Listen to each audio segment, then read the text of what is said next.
নমস্কার, welcome to ঠাকুর সেশেল। বন্ধুরা, আজকে আপনাদের সঙ্গে শেয়ার করছি ফিশ ফ্রাই। ফিশ ফ্রাই আমরা রেস্টুরেন্টে স্ন্যাক্স হিসেবেই খেয়ে থাকি। তাহলে চলুন দেখে নেওয়া যাক কীভাবে বানানো হচ্ছে এই ফিশ ফ্রাই। ফিশ ফ্রাই বানানোর জন্য ভেটকি মাছ ফিলে করে কাটিয়ে এনেছি, বাজার থেকে এইভাবেই কাটিয়ে এনেছি। এখানে 10 পিস মতো আছে। ফিলেটা দুবার ম্যারিনেট করতে হবে। প্রথম ম্যারিনেটটা করব নুন, গোলমরিচ আর লেবুর রস দিয়ে।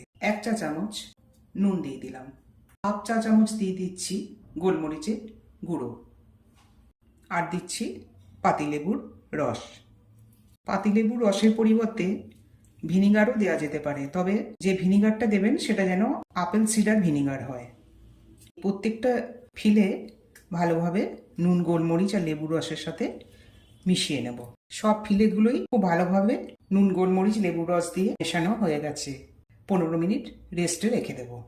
দ্বিতীয় ম্যারিনেটটা করব যে মশলা দিয়ে, সেখানে কি কি মশলা লাগছে সেগুলো দেখিয়ে দিচ্ছি। কিছুটা পুদিনা পাতা, ধনে পাতা, কাঁচা লঙ্কা, রসুন, আদা কুচি। পেঁয়াজটা আমি ব্যবহার করিনি, আপনারা চাইলে পেঁয়াজ দিতেই পারেন। এই সবগুলো এখন পেস্ট করে নেব।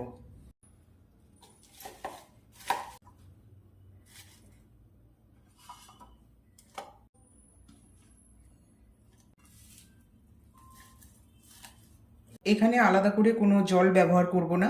ধনে পাতা আর পুদিনা পাতা থেকে যে জল বের হবে সেটা দিয়ে ভালোভাবে পেস্ট করা হয়ে যাবে। পেস্ট তৈরি করা হয়ে গেছে। দ্বিতীয় ম্যারিনেটটা করে নেব। মাছগুলো একটা একটা করে নিয়ে ম্যারিনেট করে নেব।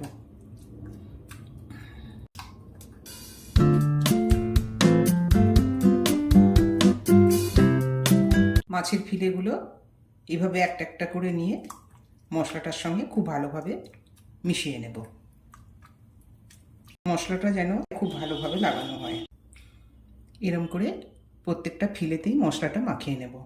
মাছের ফিলেগুলোতে মশলাটা সমস্ত মাখানো হয়ে গেছে। এখন এই দ্বিতীয় ম্যারিনেটটা করার পর আধ ঘন্টা ফ্রিজের মধ্যে রেখে দেব। 30 মিনিট পর মাছটা ফ্রিজ থেকে বের করলাম। এবার চলে যাচ্ছি পরের স্টেপে। লাগছে 2টো ডিম। ফিশ ফ্রাইটা ভাজার জন্য একটা ব্যাটার তৈরি করে নিতে হবে। তার জন্য 2টো ডিম ফেটিয়ে নিচ্ছি। ডিমটা খুব ভালোভাবে ফেটিয়ে নিতে হবে।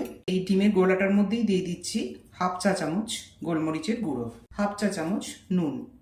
আমি ম্যারিনেট করার সময় 1 চা চামচ নুন দিয়েছিলাম। 2 চা চামচ কর্নফ্লাওয়ার। এইগুলো দেওয়ার পরে আবার ভালোভাবে মিশিয়ে নেব। গোলাটা ভালোভাবে তৈরি করা হয়ে গেছে। এরপরে যা লাগবে সেগুলো দেখিয়ে দিচ্ছি। এখানে বিস্কুটের পরিবর্তে আমি কর্নফ্লেক্স ব্যবহার করব। এই কর্নফ্লেক্সটা হাতে করে একটু গুঁড়িয়ে নেব। কর্নফ্লেক্সটা গুঁড়ো করা হয়ে গেছে। এই ফিলেগুলো ডিপ করে নেব। প্রথমে ডিমের ব্যাটারে ডোবাবো, তারপর এই কর্নফ্লেক্সের মধ্যে ডুবিয়ে তেলে ভাজতে হবে। এইভাবে ডিমের গোলার মধ্যে ভালোভাবে ডিপ করতে হবে। এরপর এটা এই কর্নফ্লেক্সের মধ্যে ডিপ করব।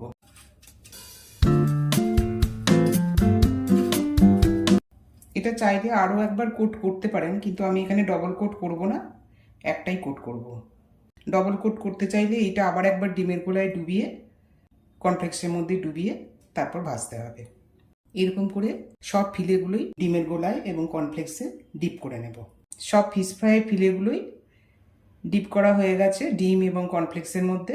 এবার এগুলো ফ্রাই করে নেব। ফ্রাই প্যানে তেল দিয়ে দিয়েছি। এটা ডিপ ফ্রাই হবে, সেজন্য তেলের পরিমাণটা বেশি লাগবে। তেলটা রেডি হয়ে গেলেই ফিশ ফ্রাইগুলো ছাড়বো। ফিশ ফ্রাইটা ভাজতে হবে মিডিয়াম টু হাই ফ্লেমে। তেল রেডি হয়ে গেছে, এবার ফিশ ফ্রাইগুলো ছাড়ছি। একটা পিঠ একটু ভাজা হলে তবেই অন্য পিঠটা উল্টে দেব। একটা পিঠ ভাজা হয়ে গেছে, এবার অন্য পিঠটা উল্টে দিচ্ছি। দুটো পিঠ খুব ভালোভাবে ভাজা হয়ে গেছে, এবার এটা তুলে নিচ্ছি। পরেরগুলোও আবার একই রকমভাবে ভেজে নেব। এটাও একই রকমভাবে একটা পিঠ শক্ত হয়ে যাওয়ার পর অন্য পিঠটা উল্টে দিচ্ছি। এটাও ভাজা হয়ে গেছে, তুলে নিচ্ছি। এরকম করে আমি প্রত্যেকটা ফিশ ফ্রাই একইভাবে ভেজে নেব। ফিশ ফ্রাই সব ভাজা হয়ে গেছে, প্লেটে পরিবেশন করে দিলাম পেঁয়াজ আর টমেটো কেচাপের সঙ্গে। তাহলে বন্ধুরা, এই ফিশ ফ্রাই রেসিপি কেমন লাগলো আপনারা কমেন্ট বক্সে কমেন্ট করে জানান, আর আপনারাও এইভাবে বাড়িতে বানান। এইভাবে ফিশ ফ্রাই বানালে খেতে খুবই ভালো লাগে। এখনও পর্যন্ত আমার চ্যানেলটি যারা সাবস্ক্রাইব করে উঠতে পারেননি, অনুরোধ রইল চ্যানেলটি লাইক, শেয়ার এবং সাবস্ক্রাইব করবার জন্য। আজকের মতো এই পর্যন্তই, দেখা হবে আবার পরের কোনো রেসিপি নিয়ে। নমস্কার।